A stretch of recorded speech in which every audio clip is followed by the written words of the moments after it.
AI वरती एवढी dependency आपल्याला स्मार्ट बनवायचं सोडून डम तर करत नाहीये ना. हॅलो हॅलो मित्रांनो, स्वागत आहे तुमचं या लो क्वालिटी व्हिडिओमध्ये एका हाय क्वालिटी कंटेंट सोबत. सन 2022 कोविडच्या कैदेतून आपण सुटलेच कुठं होतो की एक नवीन वादळ आपल्या उंबरठ्यावरती येऊन धडकले होतं, ज्याचं नाव आहे चॅट जीपीटी. मित्रांनो, कोविड-19 आणि चॅट जीपीटी मध्ये एकच गोष्ट मला कॉमन वाटते, ती म्हणजे क्वारंटाईन करणे. हो, म्हणजे कोविड-19 ने आपल्याला फिजिकली क्वारंटाईन केलं होतं आणि आता चॅट जीपीटी आपल्या मेंदूला क्वारंटाईन करताय. म्हणजे एआय टूल्सने ना मेंदूचा संचार करण्याचे जे काही कष्ट आहे ना, तेच कमी करून टाकले असं मला वाटतंय. 2022 पासून आजपर्यंत अनेक एआय टूल्स आले.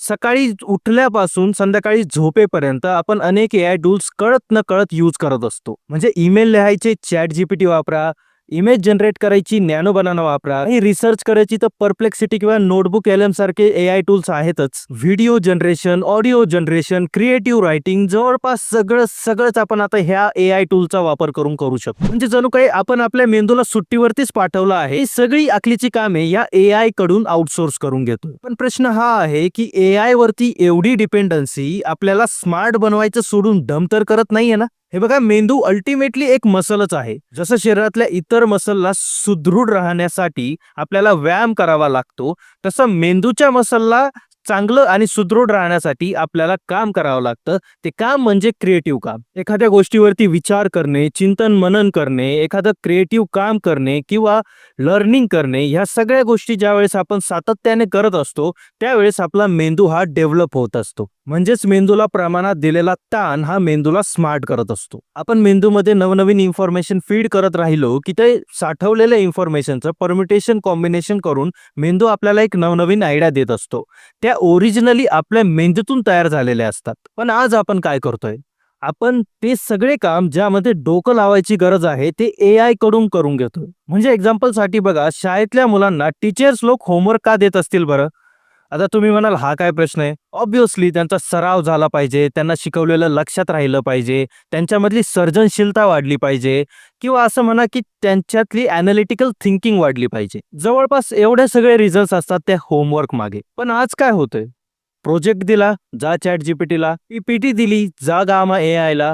होमवर्क दिला, जा जेमिनायला. मग आता ह्याने खरंच मेंदूचा विकास होईल का? ह्यावरती तुम्ही विचार करा. इन्फॉर्मेशन पर्यंत तर ठीक होतं, पण आजकाल लोक इमोशनल सपोर्ट सुद्धा एआय कडून घ्यायला लागले. माझं ब्रेकअप झालं, मी काय करू? हिला कुठल्या प्रकारे मेसेज करू इम्प्रेस करण्यासाठी? किंवा हा माझा प्रॉब्लेम आहे, यामुळे मी खूप उदास आहे, मी हॅपी कसं होऊ? या सगळ्या गोष्टीसाठी लोक आजकाल एआय वापरताय. म्हणजे आता इमोशनल माणूस मेकॅनिकल होत चाललाय आणि डिजिटल एआय मध्ये इमोशन्स येत चालले असं वाटायला लागलंय. मुद्दा हा आहे की एआय वरची डिपेंडन्सी आपल्या बुद्धीला मंद करण्याची रिस्क आहे. पण हा झाला अर्धा पैलू. मी खरंच मंद करतोय असं म्हटलेलं नाहीये. मी म्हटलंय की रिस्क आहे. आता ते कसं?